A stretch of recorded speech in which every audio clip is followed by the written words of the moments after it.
This is part 4 of a 4-part story called Taking a Train to the Outback. It was now about 11 a.m. and we had to wait till 2 in the afternoon for Morris's train. Mine didn't arrive till 4:15, so we sat around the station smoking fags, eating hot chips covered in tomato sauce. There was no one left in my life now to say, don't do this or don't do that. All I had to listen to now was the inner voice of silence that lives in the centre of my heart. The train Morris was due to take arrived on time, and I helped him put his 2 large bags on board.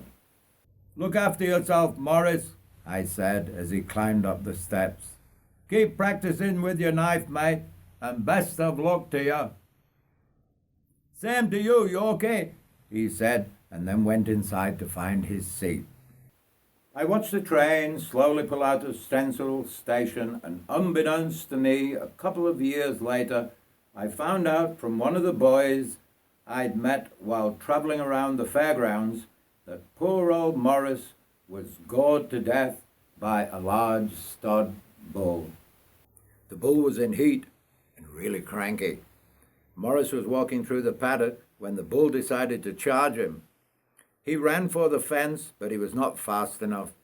The bull stuck one of its horns straight through Morris's back and broke it. Then it gored him into the ground. At the time the boy told me this story, I knew that none of us can escape our destiny. I was now left sitting on Central Station by myself. I felt rather sad as I sat there, thinking about all the people I'd left behind. My mother, my father, my 2 sisters, and the 15 lads I'd lived with for the past 9 weeks, and also Bill Defoe. They were in the dead past now, and all I was left with was myself. Oh, well, I thought, as I wiped away a couple of tears that slowly trickled down the front of me cheek, I'm left with what I started out with, myself.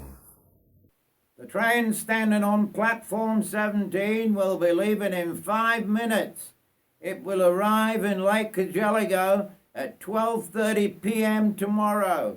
All those who are travelling on the train should board now." "Is this the train to Burgooney?" I said to the platform ticket man. "It sure is, mate. You got a long ride ahead of you. You best hop on her, 'cause she's pulling out soon." "Thanks, mate," I said, and threw me 2 large suitcases up the 3 steps and into the carriage. After I found my reserved seat and put my cases where I could keep a good eye on them, I then made myself comfortable. Pretty soon the old train gave a big jerk and a few clunks, and it slowly pulled out of Sydney's Central Station. Well, here we go, I thought. There's no turning back now. I realized that the other boys must all have been thinking the same as me when their train pulled out of Central. The train to Lake Cargelligo was an express. The word express had nothing to do with the speed of the train, which was quite slow in comparison to the English steam trains. On the floor, under where my feet were supposed to be, was a sort of half-round tin can. It was about 18 inches long, 10 inches wide, and about 5 inches deep. It was the strangest contraption I'd ever seen on a train before, and when I made some investigations, I discovered that each seat had the same tin can underneath it. The first stop was Parramatta. It was a small suburb of Sydney and lay at the bottom of the Blue Mountains. I had read in the brochures that the Big Brother movement sent me in England that Parramatta was once a penal town. There was a well-known jail there, and still is, which used to house the convicts in the early settler days. In the 1700s, there was no road or rail across the Blue Mountains, so when the convicts escaped, they always took 2 or 3 weaker mates with them so that they'd have some food for when they ran out. The stronger convicts killed off the weaker ones and ate them just to survive. That will give you an idea of how rough that mountain range was in those days. It was getting dark now as the old train made its way slowly up and over the Blue Mountains. Once we got through Lura and Blackheath, the train picked up some speed and headed out due west to the bush. "Tickets, please," said the conductor. I handed him my ticket and he said, "Burgooney, eh, mate?" "Yes." "You just come out from the old country, have you, mate?" "Yes, I've been here for nearly 2 weeks now." "Jesus Christ, mate, you're in for a real fucking eye-opener." "What do you mean?" "You'll find out, sport," he said as he punched the ticket. "What's this can for?" I asked. You never seen one of those before, mate?" "At about 8 o'clock tonight, one of the stewards will fill it up with hot water. Keep your feet warm, mate. It gets pretty cold out west this time of year. There's a blanket overhead. You'll need that, or you'll freeze your ass off. You can get yourself some sandwiches and hot tea when the canteen opens. You'll need that too. Give us a holler if you need anything else. There's hardly a soul on the train. I got lots of spare time this trip." "Thanks," I said, and put my ticket in my back pocket so I wouldn't lose it. After I bought some sandwiches, hot tea, and a bottle of pop, and a couple of bags of chips, I ate 'em all, and then set about rolling myself a big, fat Havelock cigarette. It was pitch dark out the window now, so I read a newspaper that someone had left behind. All through the dark night we travelled, almost non-stop. The tin of hot water was great to put my feet on because now it had gotten really cold. I dozed and nodded the night away, and when the sun came up at 6 in the morning, I could no longer recognize any of the scenery. Looking out the window, all I could see for miles around was wide open spaces. Some of the red land was quite barren in places, and in others there was only mallee for miles and miles. Mallee country is best described as dense bush. "Lamb chops, bacon and eggs, do you for breakfast?" said the steward. "Oh, that sounds great," I said. "It's being served up in the dining car in about 10 minutes, so you might as well go through now, sport." I had not rested too well that previous evening because it was so cold, and the thought of bacon, eggs, and lamb chops with a hot cup of tea was all I needed to get my stiff little body mobile again. Soon as breakfast was over, I went for a walk around the train. There was only 3 people on the whole train now, so I was beginning to wonder where the whole Burgooney was. After the train left Parks, one old couple got off, and at Forbes, the remaining old lady left the train. I was the only paying passenger left now, besides the conductor and the steward. That was it. We passed a small bush town called Condo Glen, and the train chugged on for another hour or so. "Your stop's coming up shortly, mate," said the conductor as he walked through the carriage. I got me 2 big suitcases ready by the door so it wouldn't take long for me to get 'em off. The train started to slow down, but as yet I could see no station in sight. 5 minutes later, the brakes started to squeal, and the old train ground to a halt. "Here you go, mate. This is Burgooney.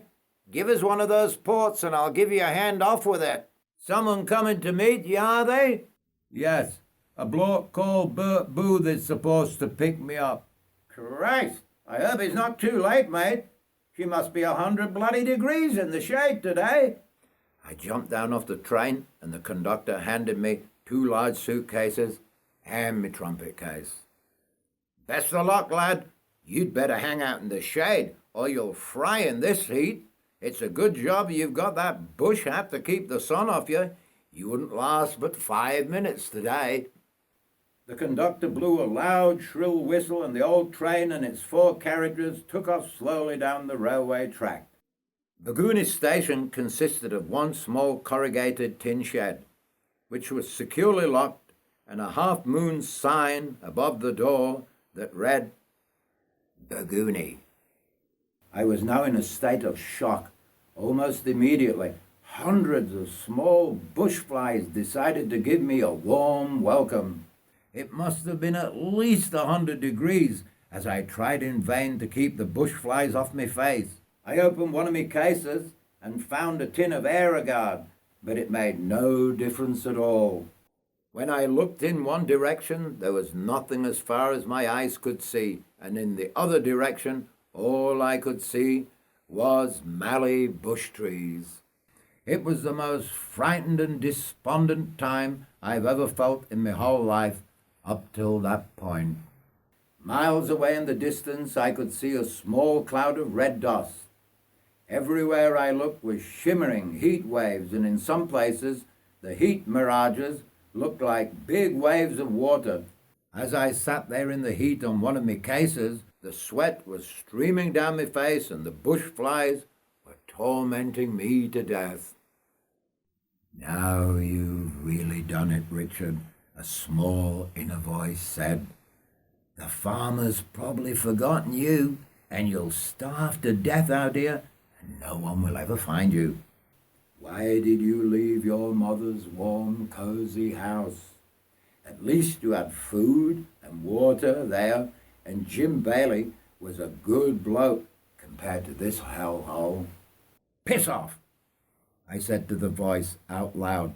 The curse shattered the hot, dusty silence for a split second and then got lost in the wide open space.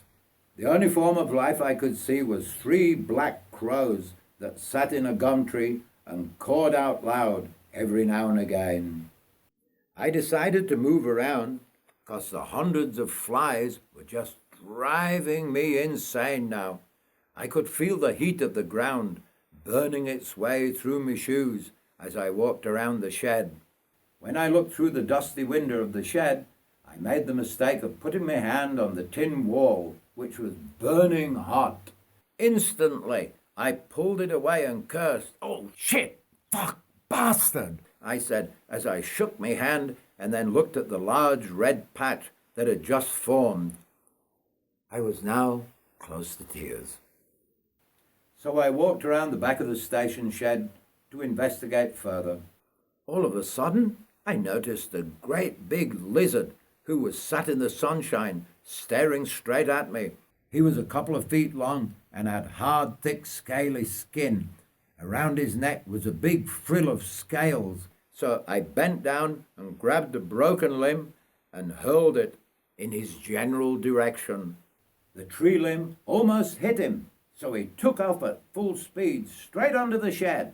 As he ran, he kicked up a small cloud of red dust behind him. All over the ground were these small brown burrs with tiny barbs sticking out of them. Growing up the backside of the shed wall was a patch of brittle-looking thistles about 4 feet high.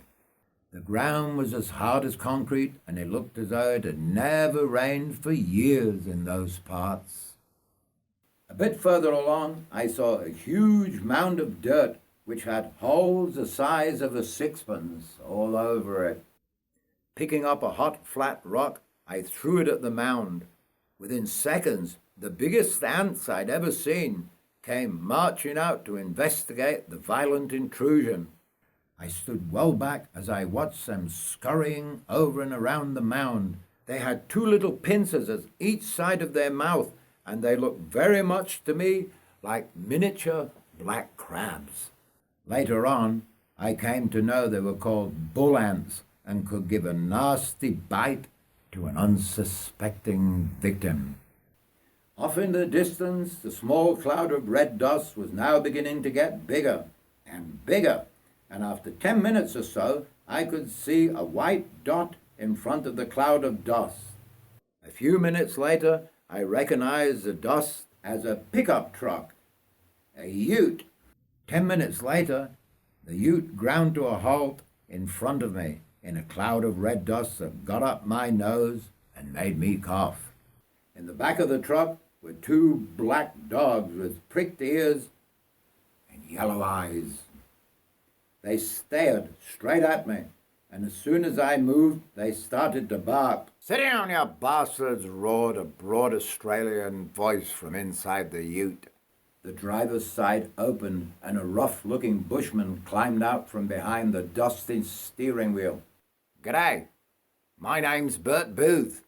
You must be Richard, are you?" Yes, that's right." "Throw your ports in the back of the ute, mate, and we'll get moving." "What about those dogs?" "They won't hurt you, mate. They're chained up to the front." The dogs lunged and growled at me as I lifted both my suitcases and stacked them in the back.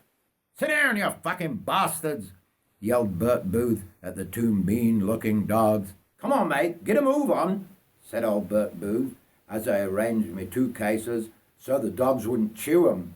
"Hop in the other side, sport," he said. So I walked around the ute and opened the passenger door. "Christ, she's a warm one today," he said as he put the ute in first gear. End of part 4 of a 4-part story. There will be an epilogue because there's a few things that I didn't have time to read and I want you to hear them.